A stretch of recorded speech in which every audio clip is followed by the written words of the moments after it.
avec les prêtres et autres religieux, nous avons intégré que le diable est noir, que Dieu est blanc, que teint clair est meilleur, que nos religions étaient profanes et la manifestation du diable et qu'il fallait s'en éloigner. La plupart d'entre nous avons intégré que nous sommes moins intelligents que le blanc. Nos sœurs et nos mamans ont intégré le fait que les perruques, les moumoutes, longues et blanches, étaient plus beaux que leurs cheveux naturels. Il est venu le moment de sortir de cet obscurantisme. Il est venu le moment pour une jeunesse désormais bien formée et ouverte sur le monde, d'élaborer le narratif des Africains, de raconter notre histoire, de magnifier nos valeurs, de vulgariser notre savoir, notre conception de la vie. Bref, de récupérer la parole qui nous a été arrachée et de parler de nous, sans complexe, avec fierté. C'est pourquoi j'encourage les jeunes à produire autant qu'ils le peuvent, que ce soit dans la littérature, la culture ou dans le domaine de l'audiovisuel.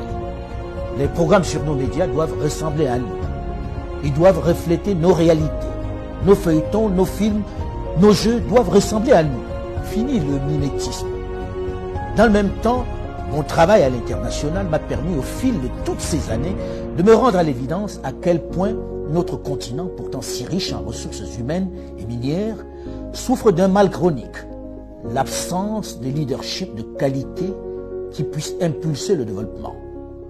Pendant longtemps, les diplômés, les cadres se sont trop contentés de gagner leur vie dans de grosses structures, abandonnant trop souvent à des aventuriers, des voyous de tout poil la gestion de notre bien commun. Des politiques sans vergogne qui se sont enrichis, plongeant nos pays dans l'abîme et le chaos. Il devient urgent pour cette jeunesse bien formée, avec de vrais rêves et de réels potentiels, de s'engager en politique pour donner un cap à nos territoires. C'est eux qui doivent mettre un terme à cette pandémie qui fait plus de victimes que le paludisme, Ebola et le Covid-19. Il faut s'engager en masse en politique et travailler à changer les paradigmes. Il faut arrêter de laisser cette activité à des vieux essentiellement mus par la volonté de se maintenir aux affaires alors qu'ils n'ont aucun projet pour leur pays, alors que leur avenir est derrière eux. Une chose est certaine, et c'est triste de le dire, ma génération et celle de mes aînés ont échoué à développer l'Afrique.